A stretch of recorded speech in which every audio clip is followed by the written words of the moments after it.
We left off 764.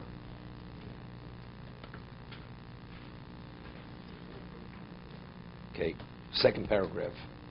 That's where we left off yesterday.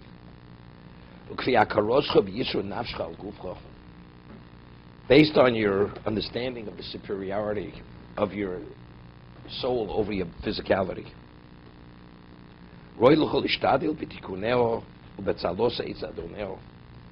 you should take the initiative to perfect it and save it for its master.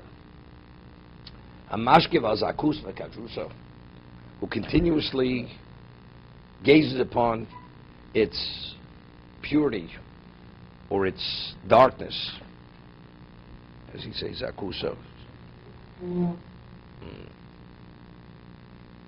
Okay, brightness and darkness. Okay, Zakusa doesn't mean brightness. Okay, V'shivcho Gnusa, its praiseworthiness, and it's to the contrary. U'bechirosa batov u'baro, whether it chooses good or bad or evil. U'netosib sichlo v'imtaivoso, to what is it inclined? Is inclined to follow one's intellect or one's desire. Al-Kain Paquda Yoneo Tomid Yosim Pakochto Ini Gufro. Therefore, you should be cognizant of all its issues continuously, more than you're cognizant about your physicality.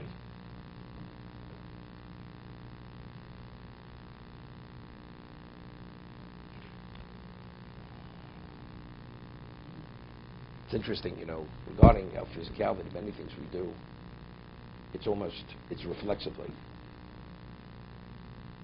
It's like, you have, if your head itches you, there's a reflex, there's an impulse, immediately your hand rises to that location, scratches that location. Many things. You want to eat, you pick up the item, you put it in your mouth. Whatever you do, you want to write this. The intellect doesn't have to be engaged to be able to do that. It's not a conscious, it's reflexive. But anything that has to do with our spirituality. And it's the same, whether you think about it or you don't think about it, it's reflexive, not. The result is the same result in terms of its value. Same value. Whether you think, I'm picking up this food, putting it in my mouth, or you don't think. A person's reading a book and eating, he's so engrossed, but he's eating while it doesn't make a difference. You're only putting the food in your mouth to be able to eat. So the end result is that you say it, that's it. But in regard to your spirituality, everything's determined by your focus and your degree of cognizance and what you infuse and what you're addressing. And what's mentioned that Chovos HaLevavos, who was the Mir Mashgiach in Europe, he spent 1 year in the United States. The year he spent in the United States was 1947. I think 46. So he was in East New York, Brooklyn. So he had a student, and his name was Rabbi Steinberg. He and his wife, all their relatives, perished in the Holocaust. They had no surviving relatives. It was just the two of them. These two people were married, and they had the second children. Wife became pregnant. First child was a single child. Second children were triplets. Triplets. 2 boys and a girl. Because I know one of the triplets was a Chavrusa of mine. This person was born in 1947. And it was the summertime, and the bris was in Coney Island. Okay? You realize the levels of modesty in 1947 is slightly different than the laws of modesty, the way people carry themselves, conduct themselves today. Chovos HaLevavos, when he walked in the street, he never looked, his eyes never looked directly out, always down at the sidewalk, for many reasons. When he went in a car, the car had shades on the windows that he should not be able to look out the windows. That's how careful was what he looked at. And he was the sandik for the 2 twins, for the 2 twin boys of the triplets. The car pulls up to the curb. It was a little bungalow which was not more than 10 feet from the curb. Sidewalk to the entrance door. He gets out of the car. This is in the summer. 1947, looks down at the sidewalk, rushes into the house, the sandik, runs back into the car as soon as he finishes, doesn't stay beyond the bris, goes back. He said he regressed 2 years' worth of serving Hashem. Just to leave the car, that 10 feet from the car into the house back. Do I understand it? Do you understand? The answer is no. We don't understand it. But if a person works in the lab, and there's a level that has to be sterile beyond that, I don't understand what sterile is. I just washed with soap and I touched the doorknob and my hands are still clean. But it's not sterile enough to be able to go into an operating room to operate. There's different standards. So if you have a sensitivity and understanding, so you have to have a sensitivity to understand why for him he compromised 2 weeks worth of avoda, walking in and out, took a moment, in and out, but that's what it is. So that we understand. Regarding physicality, it doesn't make a difference. But regarding our spirituality, what it needs to advance it and to perfect it, and it should not be in any way tarnished or lose its purity or have greater purity, it's another level. The level of understanding of what it is. So is he talking about what is happening between the car door and the bungalow, or what is happening inside? No, between the car door and the bungalow. Not what was happening No, inside. not what was happening inside. Did we look down with his phone? I didn't know what was happening. No, I'm wondering about the crowd of risk. Okay, Yossi's asking a good question. If he looked down, how did he know what was happening? I mean, he thought that... How do you know to look down? There's a story, Rabbi Chana Wasserman. Wait, no. Rabbi Chana Wasserman was in the United States before World War II. And he had a driver who drove him, and he drove him. And Rabbi Chanan also, his Talmud of Chofetz Chaim, always when he sat, he did not look out the window. He looked at his lap, or he looked at the dashboard. And he was a student of the Torah Vadas, his driver. And in 39, Times Square was a red light district. And he drives him, takes a shortcut through Times Square.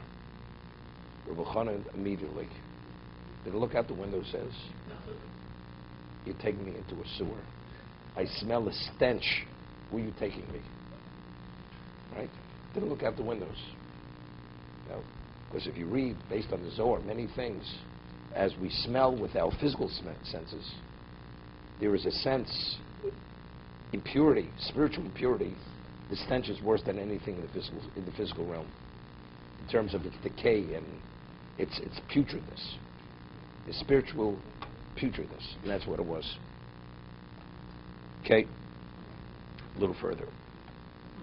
Therefore, he says, "Okay, pekod in yonecho, tomid yosem koktocho, in gufecho, v'da ki gufo yosekorov li rofi min akoshi b'chalom shipol bo." He says the body, it's easy to hear, regardless of the seriousness of the illness, the body could recover more easily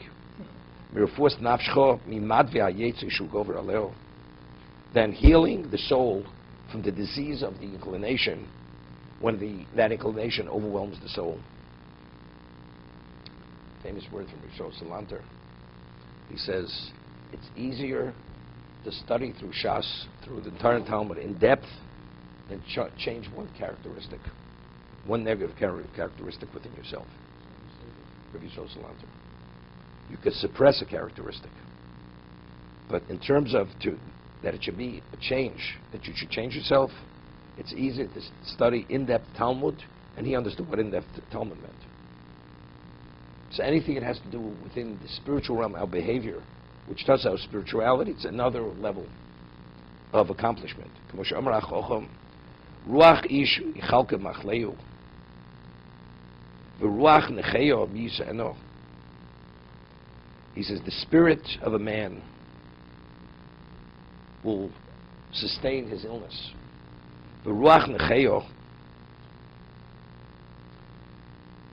But he says if the spirit is necheo, miyiseno, who's going to uplift it? This is medically it's true. That a person is optimistic and is positive, his recovery is a lot easier. Person goes into a depression, it doesn't always make it. Even though physically everything was succeeded, the spirit is crucial in terms of one's recovery. That's what Shlomo was saying. Above all, that you guard, watch over your heart. What's heart? Heart is the desire. Heart is the emotion. Right? It's just not the mind. It's what the mind, there's an attachment between the heart and the mind. To be continued.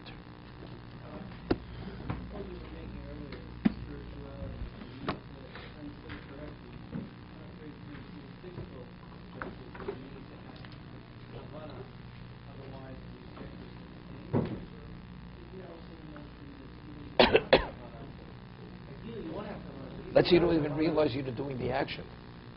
Let's say it's like called misasek. Mitzvah's ancient kavanas. You know you're doing the mitzvah. You don't think its value. What if you don't even realize you're doing the mitzvah?